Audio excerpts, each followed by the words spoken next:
The alien fleet came out of the dark like a wall of stars that should not move. 3,000 ships, arranged in perfect rings, dropped out of warp at the edge of the Sol system. Their sensors swept forward, and what they found made every commander on every bridge feel a small, cold satisfaction. Humanity had one flagship. One. A single massive vessel, 3 kilometers long, bristling with cannons and shields, sitting alone near the orbit of Mars, like a king waiting on his throne. The aliens called themselves the Vothric Assembly, a union of 9 species that had crossed the galaxy putting out fires. Not real fires. Fires made of other civilizations. Every world they had ever met had been given a choice: join the assembly, or be erased from the star charts. Most joined, a few resisted, and those few no longer existed. The Vothric were not cruel by nature. They believed, truly believed, that unity under their banner was the only path to peace. But belief did not stop them from burning what refused to bend. Admiral Threx Kal Dorvan stood on the command deck of the Vothric flagship, the Kale Sunrend, and looked at the tactical display showing the single human ship. His 4 eyes narrowed, each pair focusing on a different part of the readout. "That is their flagship," said his tactical officer, a Vothric named Silu. "Our long-range scans confirm it. Registered name, Terra Ascendant. It carries the highest energy signature of any vessel in the system. It must be their pride, their greatest weapon." Threx tilted his head. "One ship, against our 3,000. Humans are known for arrogance," Silu said. "Our records on this species are thin, but consistent. They fight hard, but they fight small. This will not take long." Threx said nothing for a moment. He had fought in 11 campaigns across 4 different star clusters. He had seen desperate defenses before, small fleets throwing themselves at Vothric armadas in suicidal, doomed courage. But he had never seen a species put their entire hope into one ship and station it alone, in open space, with no support fleet visible anywhere nearby. That, more than anything, made him uneasy. "Scan the system," he ordered. "All of it. Every moon, every asteroid, every shipyard. I want to know where the rest of their fleet is hiding before we commit." The scans took almost an hour. Vothric technology was thorough, patient, built for certainty rather than speed. When the results came back, they showed nothing unusual. Human colonies on Mars and in the asteroid belt showed civilian populations going about ordinary business, though many ships were seen leaving in what looked like evacuation patterns. No hidden fleet, no cloaked battle groups, just civilian traffic, distant orbital stations, and the one flagship, alone, near Mars. "They are evacuating their people," Silu reported, "just as our records predicted for a lesser civilization facing extinction. They know they cannot win, so they send their families away and make one ship stand as a symbol, a gesture." "A gesture," Threx repeated slowly. He did not like the word. Gestures were often meant to be seen, and things meant to be seen were sometimes meant to hide something else. But 3,000 ships were already assembled, already burning fuel, already expected by the Assembly Council to deliver victory within the day. Caution had its place, but so did momentum. Threx made his decision. "Advance the fleet, full formation. We will destroy their flagship as a demonstration, then move to secure the system." The Vothric fleet moved forward in its slow, disciplined rings, thousands of ships spreading into a formation built over centuries of conquest. It was beautiful in its way, a moving city of metal and light, utterly confident in its own strength. Aboard the Terra Ascendant, the mood was very different from what the Vothric imagined. Captain Elena Reyes stood on the bridge, watching the same tactical display the aliens were watching, but seeing something entirely different in it. She was 51 years old, silver starting to show at her temples, and she had commanded ships for over 20 years. This would be her last command. She had volunteered for it, along with every single member of her crew. "They're coming," said her weapons officer, a young man named David Okoro. His voice was steady, but his hands were not quite still on the console. "Let them come," Elena said. "Confirm all systems are transmitting on schedule." "Confirmed, Captain. Full sensor suite is broadcasting. Every weapon test, every shield flex, every engine burn, all of it is being recorded and relayed." "Good." Elena walked slowly along the bridge, past her crew, 200 people who had signed on to a mission. Most of them understood only in pieces. Only she, and a handful of officers, knew the entire plan. The rest simply knew their orders, and trusted the ones who gave them. The truth was this: the Terra Ascendant was not humanity's strongest ship. It was not even close.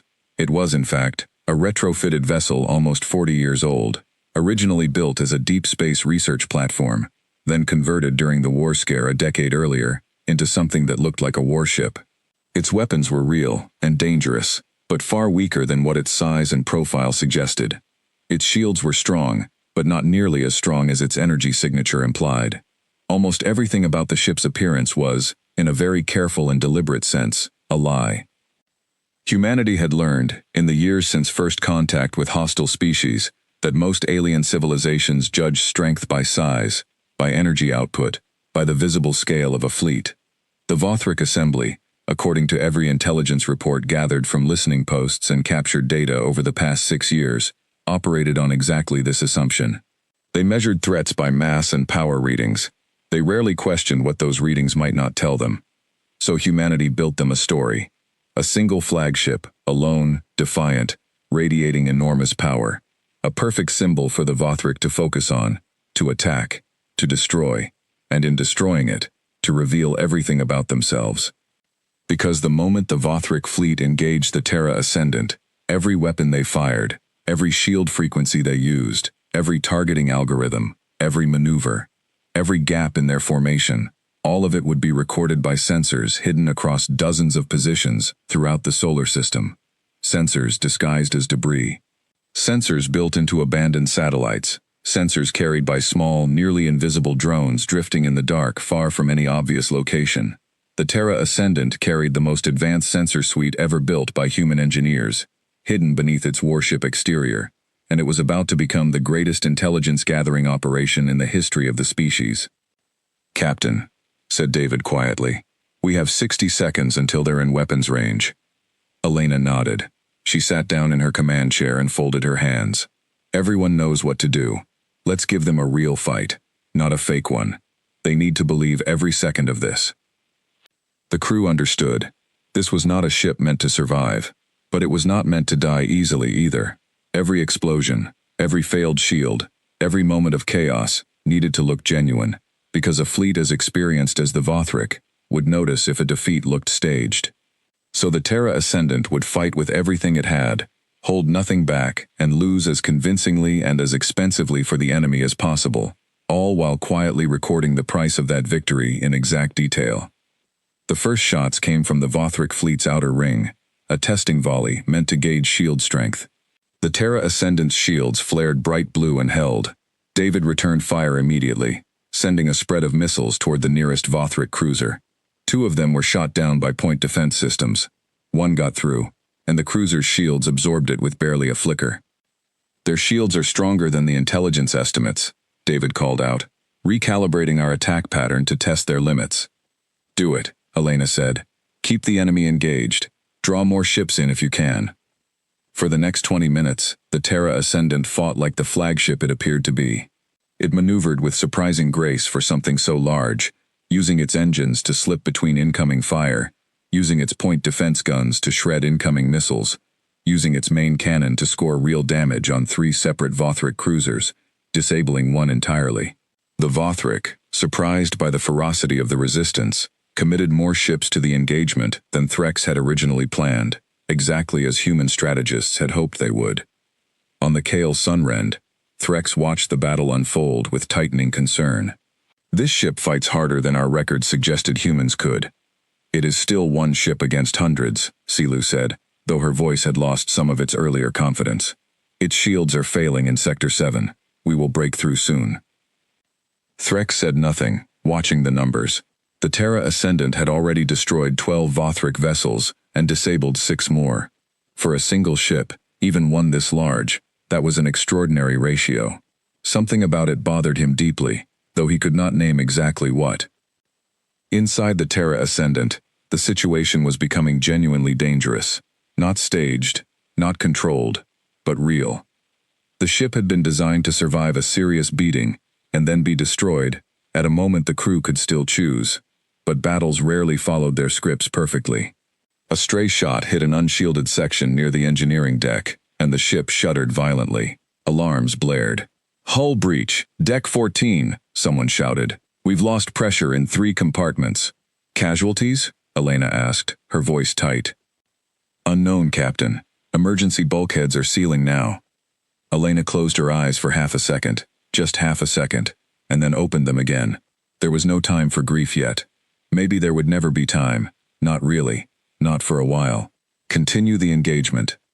"We need 10 more minutes of full sensor data. Everyone hold the line." They held for 8 minutes and 40 seconds before the ship's core shield generator failed completely. After that, everything happened very fast. The Vothric fleet, sensing the kill, converged their fire on the crippled flagship. Explosions ripped through its hull in a chain reaction that no human engineering could stop. Elena gave the order to abandon ship the moment the shields dropped, and the life pods launched in a coordinated wave, each one small, fast, and equipped with stealth coating that made them nearly invisible against the black of space. "Captain, your pod," David said, already strapped into his own. "I'm right behind you," Elena said. "Go." She waited until the last possible second, confirming every life pod had launched and every crew member accounted for, before sealing herself into the final escape pod. 3 seconds after her pod cleared the hangar bay, the Terra Ascendant's reactor lost containment, and the great ship that had appeared to be humanity's mightiest weapon erupted into a silent, brilliant flash of light that outshone every star in the system for one long moment. On the Kale Sunrend, the bridge crew cheered. Threx did not cheer. He watched the flash fade and stared at the tactical display, now showing empty space where the human flagship had been. "Casualties on our side?" he asked quietly. Silu checked. Her expression changed as she read the final tally. 18 ships destroyed, 11 disabled. Total personnel losses, higher than any single engagement in the last 3 campaigns. The bridge grew quiet. "For one ship," Threx said. "For one ship," Silu confirmed. Threx looked at the empty space on the screen for a long moment. Something about this victory did not feel like victory. It felt, instead, like the opening move of a game he did not yet understand. He thought of the evacuating civilian ships, the strange, careful way humanity had positioned that single vessel alone in open space, far from any other assets, as if daring the Vothric to attack it directly. "Order the fleet to hold position," he said. "No further advance until I understand what just happened." Far away, in the drifting darkness beyond the asteroid belt, hundreds of tiny drones and hidden sensors finished compiling and encrypting an enormous stream of data. Every weapon frequency the Vothric had used, every shield harmonic, every targeting pattern, every formation gap, every hesitation, every strength and every weakness the assembly fleet had revealed in 8 minutes and 40 seconds of combat. That data began streaming, quietly and invisibly, toward a location the Vothric assembly did not know existed, and would not find for a long time to come. The Terra Ascendant was gone. But it had never been humanity's strongest ship. It had only needed to look like one. 3 days passed before the Vothric fleet moved again. Admiral Threx Kal Dorvan spent those 3 days doing something his officers found strange. He ordered a full review of every sensor log from the battle, not to celebrate the victory, but to search for anything that did not fit. He found small things at first. The Terra Ascendant's reactor output had been inconsistent with its weapon damage. Its shield recharge rate did not match known human shield technology from earlier skirmishes recorded decades ago near the outer colonies. Its hull, when fragments were recovered and scanned by a salvage drone, showed metal alloys that were, according to the ship's registered specifications, at least 30 years old, patched and reinforced many times over. This ship was not new, Threx said, standing in the analysis chamber with Silu and 2 other senior officers. It was old, refitted. Its weapons were real, but its profile was exaggerated far beyond its true capability. "A decoy," said Commander Yeth, the fleet's chief engineer, a Vothric with pale gray plating, and a reputation for blunt honesty. Built to look like a flagship. "Meant to draw us in." "To what end?" Silu asked. "It still cost them a real ship, a real crew. Sensors show many of the escape pods launched successfully, but not all of them. This was not a bloodless trick." Threx said nothing for a while, studying the data again. "To what end?" he repeated slowly. That is the question I cannot yet answer. But I do not believe this was only about slowing us down, or buying time for evacuation. There is something more deliberate in this. Look at the placement of debris after the explosion. Look at the drift patterns in the outer belt 3 days before the battle even began. Small objects, moving on precise trajectories, positioned long before we arrived. Yeth frowned, both sets of his eyelids narrowing. You believe they were watching us? Recording us? I believe, Threx said, that we should assume the worst until proven otherwise. This species does not fight the way our records describe. Everything in the historical files calls humans emotional, reckless, prone to grand gestures without discipline. What I saw in that battle was not recklessness, it was patience wearing the mask of desperation. The Fleet Council, when Threx reported his concerns to the wider Assembly leadership through subspace relay, was not pleased with his caution. The Council was based many light years away, coordinating a dozen campaigns across different fronts, and they wanted results, not hesitation. A representative named High Marshal Ovrin Kess, whose image flickered slightly through the long-distance transmission, spoke with clear impatience. You destroyed their flagship, Admiral, their greatest ship. Every intelligence report we possess described humanity's fleet capacity as minimal compared to our own. You have 3,000 vessels remaining. Advance and secure the system. The Assembly does not have patience for a campaign that drags on due to overcaution. With respect, High Marshal, Threx said, our intelligence reports on this species are 6 years old, and based on limited observation from a single scouting mission that never made planetfall. I believe those reports significantly underestimate this civilization's true capability. Based on what evidence, Admiral? Threx hesitated, because the honest answer was that he had very little solid evidence, only instinct, built from decades of warfare, and a deep unease that refused to leave him. Based on the disproportionate cost of destroying a single ship, and based on evacuation patterns that suggest coordinated, calm planning rather than panic. High Marshal Kess made a dismissive gesture. Evacuating civilians during an invasion is not evidence of hidden strength, Admiral. It is evidence of fear. Proceed with the campaign. Secure Mars orbit, then move toward Earth itself. The Assembly expects this system to be under our control within 2 weeks. The transmission ended, and Threx sat alone in his private quarters for a long time afterward, turning the problem over in his mind. He was a career officer, loyal to the Assembly, but loyalty did not mean blindness. He had survived 11 campaigns partly through skill, and partly through a refusal to ignore his own doubts, even when his superiors urged him forward. He gave the order to advance, because he had no real choice, but he also gave a second, quieter order. Increase reconnaissance, deploy long-range scouts ahead of the main fleet, and proceed with extreme caution toward any human vessel or installation, regardless of how weak it appeared. Meanwhile, far from the battle site, in a location the Vothric Assembly had no knowledge of, humanity's true response was already well underway. Deep beneath the surface of Europa, in a facility carved into ice and rock over the previous 15 years, thousands of engineers, scientists, and military officers worked around the clock. This was Fleet Command Kepler, one of 7 hidden shipbuilding and command facilities humanity had constructed since the first confirmed contact with a hostile alien species 8 years earlier. The Vothric knew nothing of its existence, nor of the 6 others scattered across the solar system and its outer edges, hidden inside asteroids, buried beneath lunar regolith, or built into the icy moons of the outer planets. Admiral Marcus Webb, the officer in overall command of humanity's defense strategy, stood in the command center at Kepler, watching a massive holographic display that showed the data streaming in from the sensors that had survived the destruction of the Terra Ascendant. Talk to me, Webb said to the analysts around him. What did we learn? Dr. Amara Singh, head of the Sensor Intelligence Division, pulled up the compiled results. More than we hoped for, sir. Their shield technology relies on a harmonic resonance field we hadn't fully mapped before. We now have precise frequency data on it. Their weapon targeting systems have a specific blind spot when tracking objects moving on a tumbling non-linear trajectory below a certain size threshold.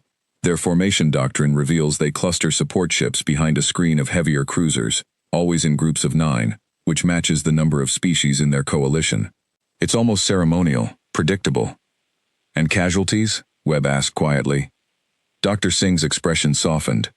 Captain Reyes and 187 crew members made it to the rescue ships. 13 did not survive the initial breach on Deck 14. Webb closed his eyes briefly. 13 names he would have to remember.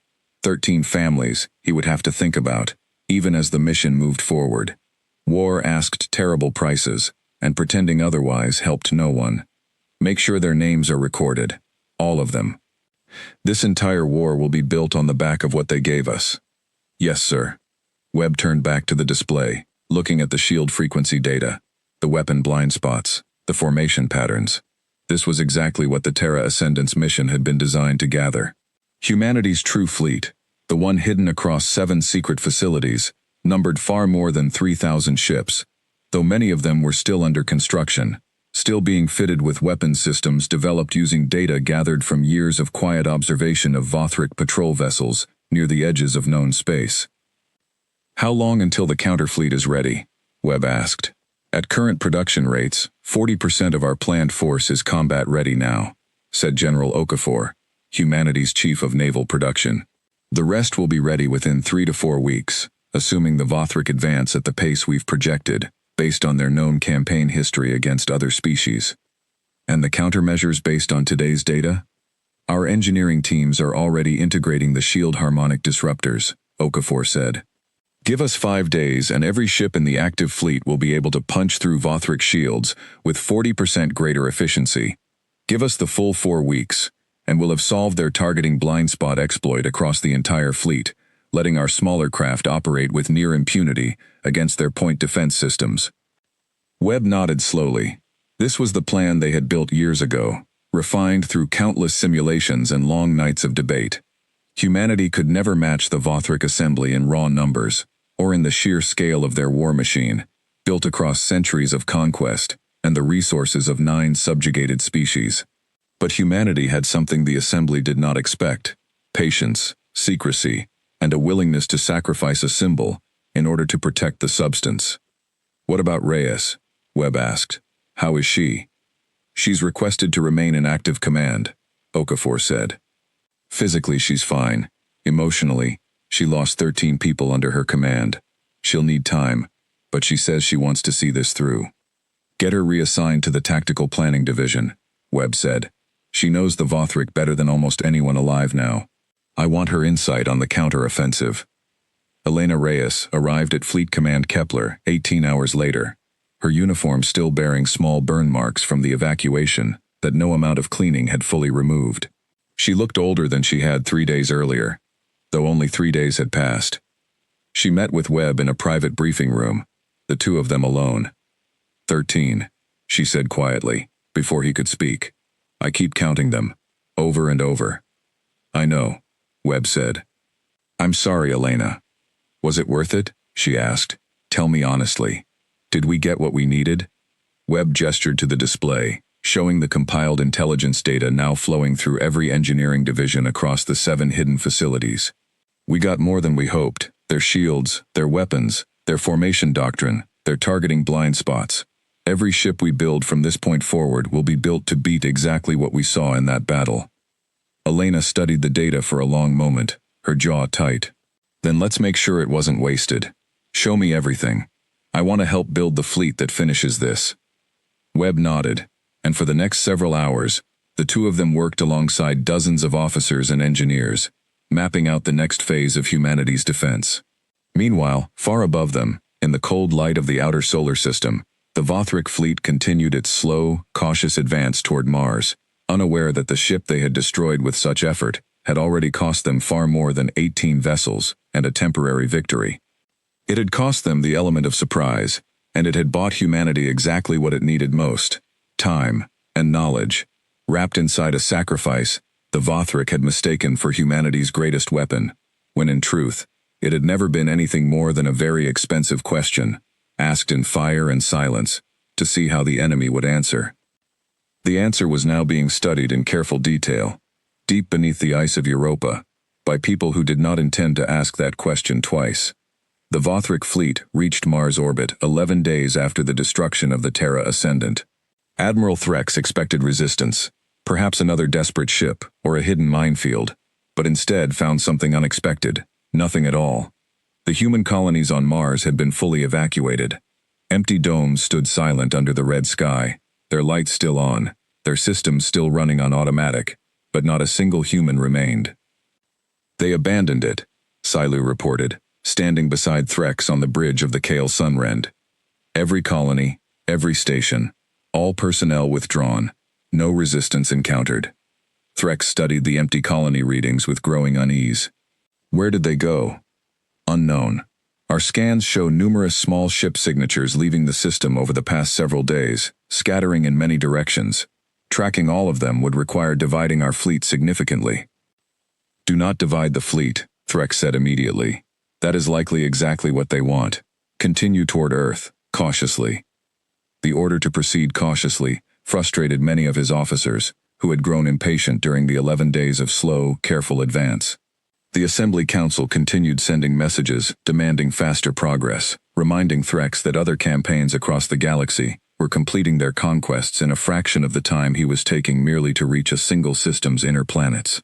But Threx held firm, ordering extensive scans of every asteroid, every moon, every abandoned structure, before allowing the main fleet to pass.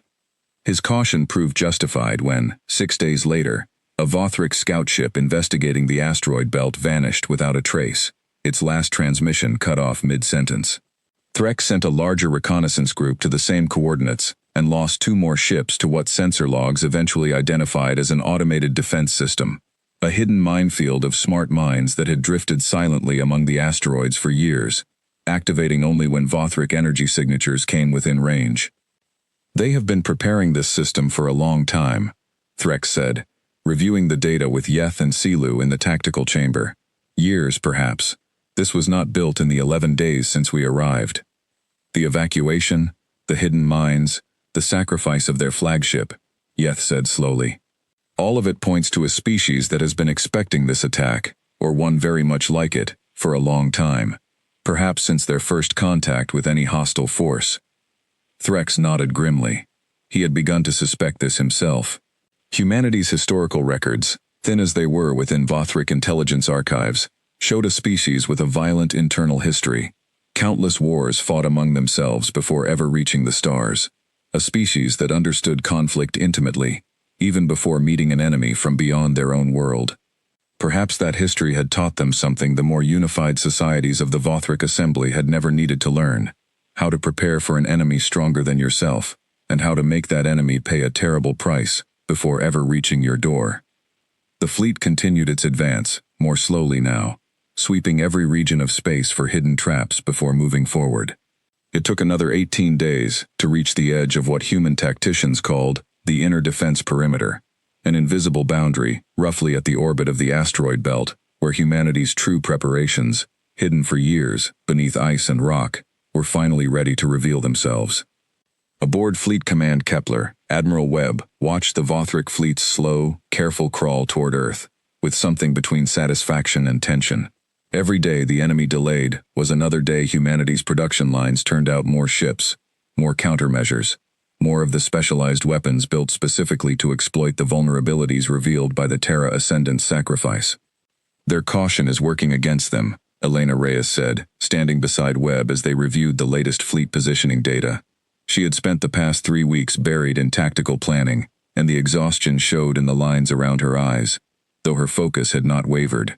Every day they spend sweeping for mines and scouting ahead is a day we don't have to fight them at less than full strength. Agreed, Webb said, but we can't count on their caution lasting forever. Their council is pushing hard for faster results. Sooner or later, that pressure will force their hand. Then we make sure we're ready, before it does. Elena pulled up the latest production reports on the main display. 68% of our planned fleet is combat ready now. All active ships have been retrofitted with the shield harmonic disruptors. We've also finished full integration of the targeting exploit countermeasures, letting our smaller craft engage without the usual risk from their point defense systems. And the new ships? The ones built from the ground up using everything we learned? 12 of them are ready, Elena said. Not many, but each one is worth 10 of our older refitted vessels. They're smaller than the Terra Ascendant was, faster, harder to detect, and built specifically to exploit every weakness we identified. We're calling the class Sentinel. Webb studied the specifications on the Sentinel-class ships with quiet approval. They were nothing like the massive, imposing flagship that had been destroyed weeks earlier. They were sleek, efficient, almost unremarkable in appearance, built to blend into sensor noise rather than dominate a battlefield through sheer visible presence. This, Webb reflected, was the true lesson humanity had learned from generations of conflict, long before ever meeting the Vothric assembly. The most dangerous weapon was rarely the one that looked most dangerous. It was the one the enemy did not see coming until it was already too late. 3 weeks later, the Vothric fleet finally crossed the outer edge of what Human Command had designated the primary engagement zone, a region of space roughly between the orbit of Mars and the orbit of Earth, carefully chosen, based on years of strategic planning. Threx had grown increasingly cautious with every passing day, ordering constant scans, deploying scouts far ahead of the main formation, refusing to let the fleet move faster than his own instincts allowed. That caution, ironically, was about to save far fewer lives than he hoped, because humanity's plan had never depended on catching the Vothric by surprise in open space. It depended on something far more patient. "Admiral," Silu reported, her voice carrying an edge of concern. Humanity's earlier easy victory expectations had never prepared her for. "We are detecting faint energy signatures scattered throughout this region. Dozens of them, possibly more. They do not match any known human ship profile from our records." Threx felt the same cold unease that had followed him since the destruction of the Terra Ascendant. "Show me." The tactical display filled with small, faint contacts scattered across a wide area of space, dozens of ships positioned with careful precision, some near asteroid clusters, others drifting silently in seemingly empty regions, their engines cold, their systems running at minimum power to avoid easy detection. "They have been waiting for us," Threx said quietly. "This entire time, every step of our advance has been watched, measured, and prepared for." High Marshal Kess, still monitoring the campaign from Assembly Council headquarters many light-years distant, grew impatient once again upon reviewing Threx's latest report. "You have identified a scattered group of unknown contacts, Admiral, and you wish to halt the advance yet again? I wish to understand what we are facing before committing the fleet to another engagement, High Marshal," Threx replied, his patience wearing thin after weeks of pressure from both his superiors and his own mounting dread. "We destroyed one human ship weeks ago, and the cost of that single victory was higher than any single engagement of the past 3 campaigns combined. I do not intend to repeat that mistake at a larger scale, without understanding what we are truly facing." "Your caution has already cost the Assembly 6 weeks of delay," Kess snapped. "The Council's patience has limits, Admiral. Engage the unknown contacts and secure this system. That is your order." Threx closed the transmission and sat in silence for a long moment before turning to his officers. "Prepare the fleet for engagement," he said finally, "but maintain defensive formation. I want every ship ready to withdraw at the first sign of a coordinated trap." The order came too late to matter as much as he hoped, though not for the reasons he expected. As the Vothric fleet began advancing cautiously toward the scattered contacts, the true nature of humanity's preparation revealed itself, not as a trap sprung all at once, but as something far more unsettling, a series of small, precise strikes from ships that appeared and disappeared with unnerving speed, striking weak points in the Vothric formation, identified weeks earlier through the sacrifice of a single flagship, then vanishing before any effective counterattack could be organized. The Sentinel-class ships moved through the Vothric formation like ghosts, exploiting the targeting blind spots against tumbling, small-profile attack patterns, striking shield generators with harmonic frequencies tuned exactly to bypass Vothric defenses, then retreating into the sensor clutter of the asteroid field before the larger, slower Vothric cruisers could bring their full firepower to bear. Within the first hour of engagement, the Vothric fleet had lost 43 ships without landing a single confirmed hit on any human vessel. On the bridge of the Kale Sunrend, Threx watched the tactical display with an expression his crew had never seen on him before, something between disbelief and grim understanding. The pieces were finally coming together in his mind, pieces that had been assembling themselves since the moment he first questioned the strange, disproportionate cost of destroying a single ship weeks earlier. "The flagship," he said slowly, almost to himself. "It was never their strongest weapon." Silu turned toward him, confusion evident in her posture. "Admiral?" "It was bait," Threx said, his voice hollow. "Everything about that ship, its appearance, its power readings, its lone deployment, all of it was designed to draw us into revealing our capabilities, so they could build a counter to them. We handed them the blueprint for our own defeat, one battle at a time, and we did it willingly, because we assumed a large, visible symbol represented true strength." The realization settled over the bridge like a physical weight. 43 ships lost, and the true engagement had only just begun. Word of the disastrous opening engagement reached the Assembly Council within hours, carried across subspace relay, in a report Threx composed with careful, deliberate honesty. He did not soften the numbers.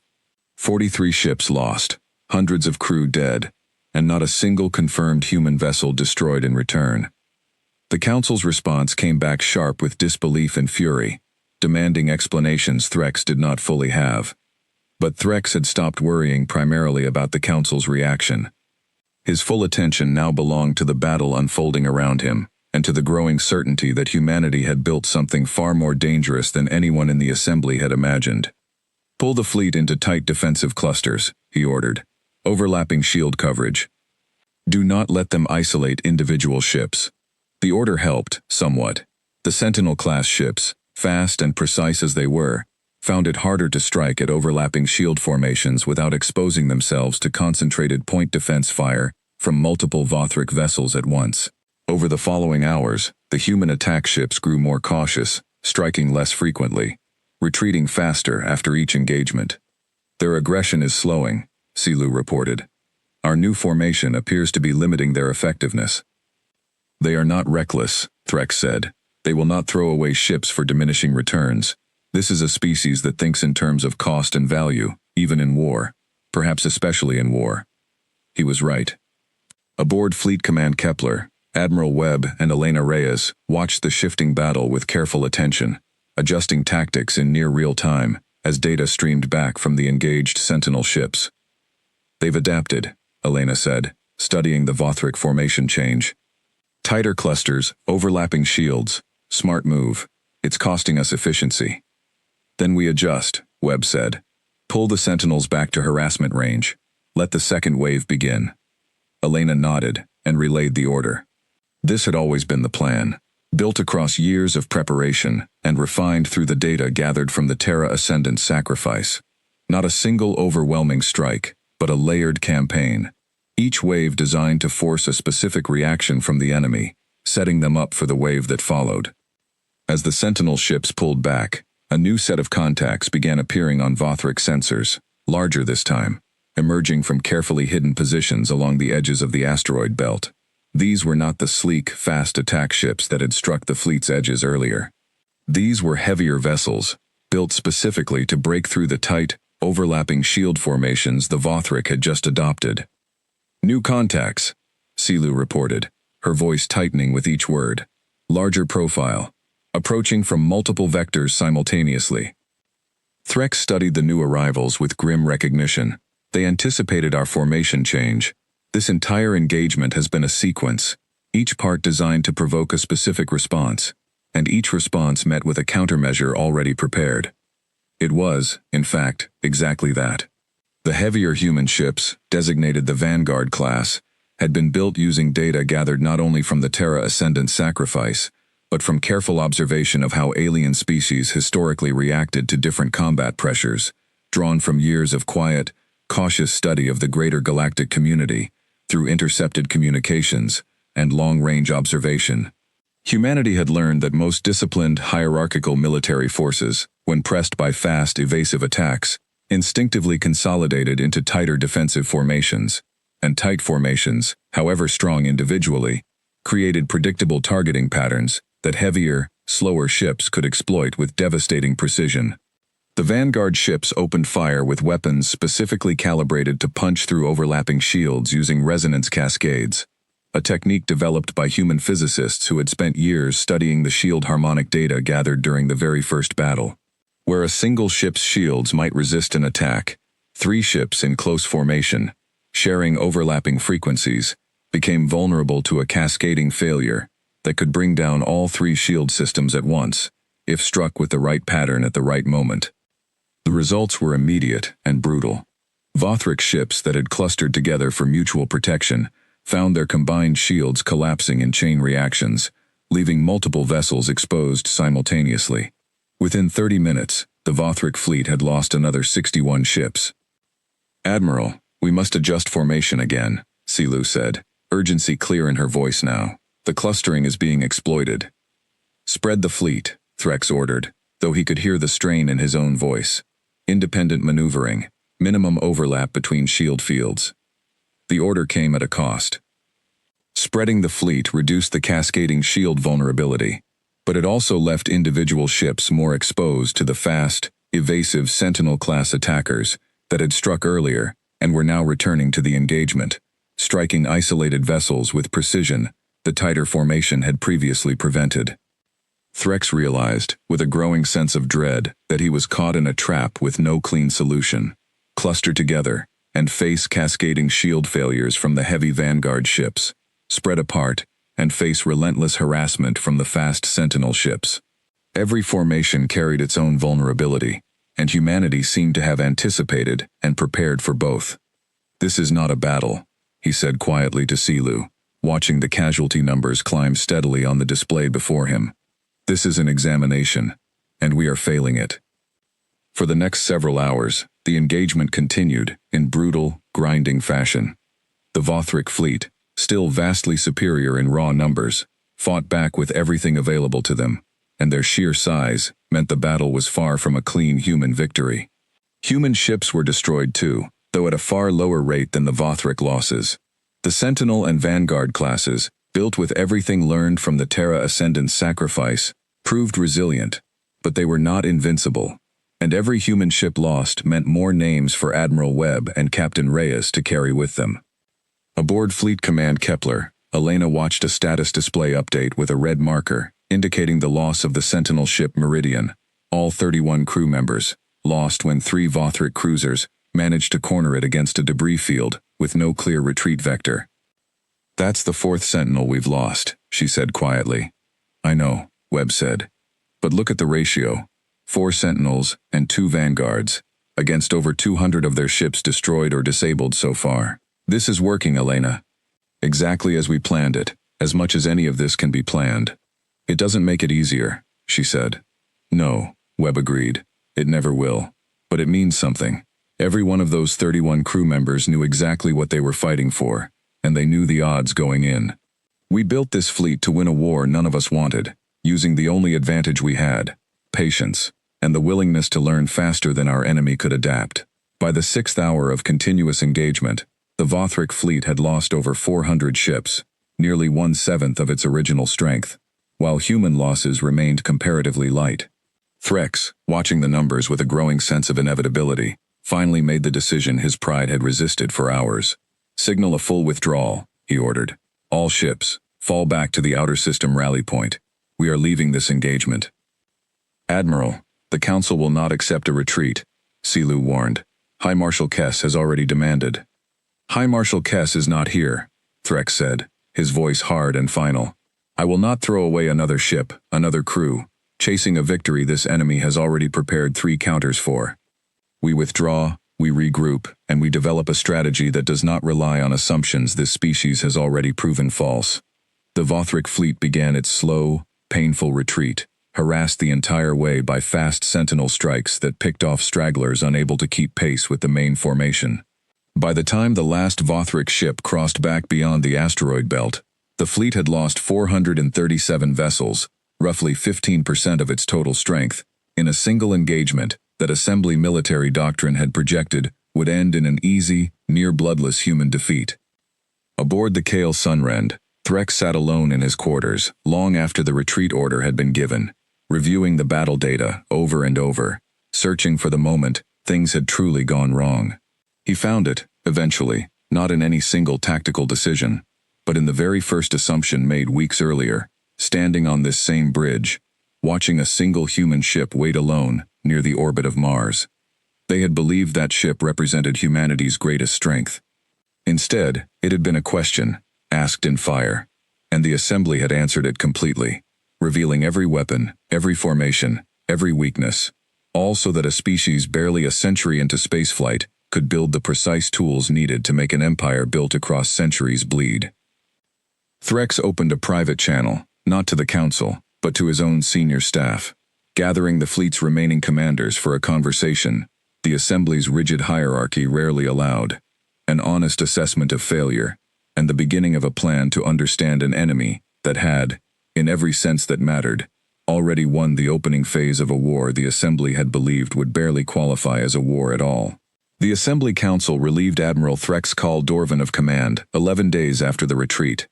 High Marshal Kess declared the withdrawal an act of cowardice, unworthy of Vothric military tradition, and a new commander, a younger officer named Draeth Solun Kar, known for his aggressive tactics during the conquest of the Farai cluster decades earlier, was given control of the fleet, along with reinforcements totaling nearly 2,000 additional ships. Threx did not argue the decision. He had expected it. Before leaving the Kale Sunrend for the last time, he requested a single meeting with his replacement, hoping to pass along everything he had learned in the weeks since the destruction of the Terra Ascendant. Kar listened politely, but Threx could see in his posture, in the confident set of his shoulders, that the warning was not truly being heard. "You lost 400 ships to a fleet, a fraction of our size," Kar said. "I do not intend to repeat your caution. The Assembly does not win wars through hesitation." "The Assembly has never fought an enemy like this," Threx replied quietly. "They do not fight the way our doctrine expects. They observe, they adapt, and they make you pay for every assumption you bring into battle with them. If you underestimate them again, the cost will be far higher than 400 ships." Kar did not listen, not truly. 2 weeks later he led the reinforced Vothric fleet, now numbering over 4,000 vessels, in a full assault on the human defense line positioned near Earth's orbit. He committed the fleet in overwhelming force, confident that sheer numbers would overcome whatever tricks the humans had prepared. He was wrong. Humanity, given 6 additional weeks of preparation time by Threx's earlier caution and eventual withdrawal, had used every day to expand the Sentinel and Vanguard fleets, refine their countermeasures further, and prepare an even deeper set of defensive layers around Earth itself. The battle that followed lasted 3 days and became known, in the records humanity kept afterward, as the Battle of the Kepler Line. It ended with the Vothric fleet losing over half its total strength, forced into a retreat so costly that the Assembly Council, for the first time in over 2 centuries, seriously debated whether continued war with humanity was worth the price being demanded. Kar did not survive the battle. His flagship, far larger and more heavily armed than the Terra Ascendant had ever been, was destroyed in the battle's final hours by a coordinated strike from 12 Vanguard-class vessels that had spent 2 days slowly maneuvering into position, exploiting a weakness in Assembly formation doctrine that Threx himself had once warned against. News of the defeat reached Fleet Command Kepler through encrypted battle reports flooding in over several hours. Admiral Webb and Captain Elena Reyes stood together in the command center, watching the final numbers settle on the display.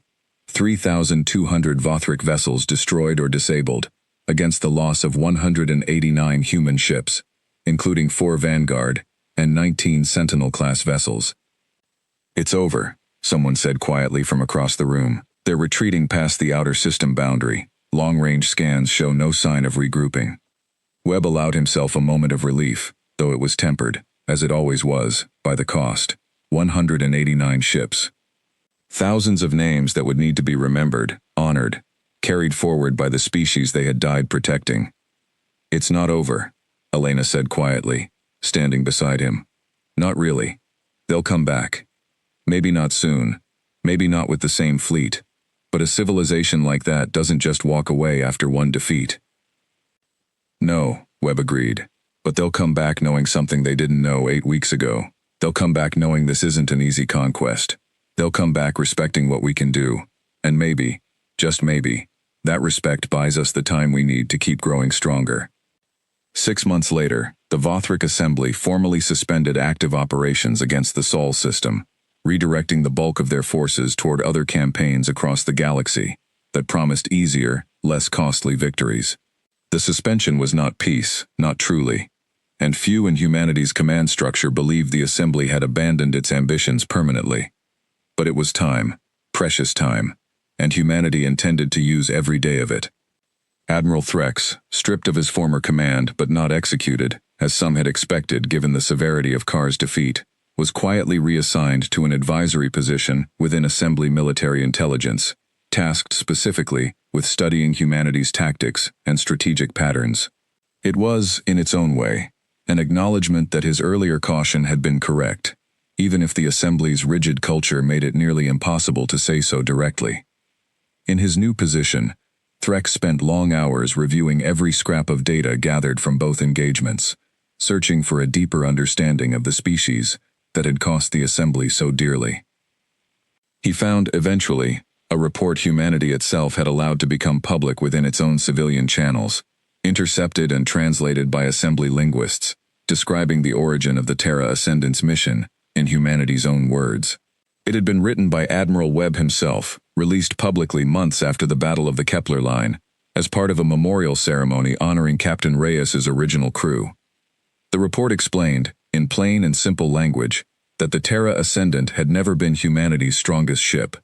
It had been built to look strong, to draw attention, to bear the full weight of an enemy's first strike, so that the true strength of humanity, hidden in patience, preparation, and the willingness to learn from painful loss, could be protected and grown in secret until it was ready to answer in full.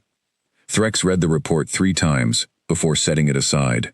He thought of Captain Reyes, whose name appeared throughout the account, and of the 13 crew members who had died in the ship's final battle, honored not as unfortunate casualties, but as the first deliberate cost of a much larger plan, one they had accepted willingly, understanding exactly what their sacrifice would purchase. It was, Threx reflected, a strange kind of strength, one the Assembly's long history of overwhelming, confident conquest had never needed to develop. The Vothric had always won through scale, through certainty, through the simple, crushing weight of superior numbers applied against civilizations too small or too disorganized to resist for long. They had never needed patience, because they had never needed to hide their true strength behind a sacrifice. Humanity had needed exactly that, forged through a history of conflict long before the stars, and it had made them dangerous in a way the Assembly's own doctrine had no simple answer for. On Earth, in the months and years that followed, the story of the Terra Ascendant became something more than a military report. It became a story people told each other, a reminder passed from parents to children, about the ship that everyone believed was humanity's greatest weapon, right up until the moment it proved to be something else entirely, not a weapon at all, but a question, asked deliberately, at great cost, so that humanity's true answer could be built in the quiet dark, ready for the day it would finally be needed. Captain Elena Reyes never fully stopped thinking about the 13 crew members she had lost, but she carried their memory forward into a new command, leading the growing Sentinel fleet through the uncertain years that followed the Assembly's retreat. She often told new recruits, standing at the start of their own service, the same thing she had told herself in the quiet hours after the Terra Ascendant's destruction. Strength was not always visible. Sometimes the smallest ship carried the greatest weapon.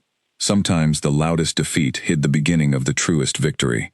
And sometimes, the only way to protect what mattered most was to let the enemy believe they had already won, right up until the moment they discovered exactly how wrong they had been. The Vothric Assembly would return one day. Everyone in Fleet Command Kepler understood that clearly. But when they did, they would find a species that had already learned the most important lesson of the entire war, that the flagship the enemy destroyed had never been humanity's strongest ship, because humanity's true strength had never been a ship at all. It had always been the people, the patience, and the quiet, unbreakable will to endure, adapt, and answer in full, no matter how long it took, or how much it cost along the way.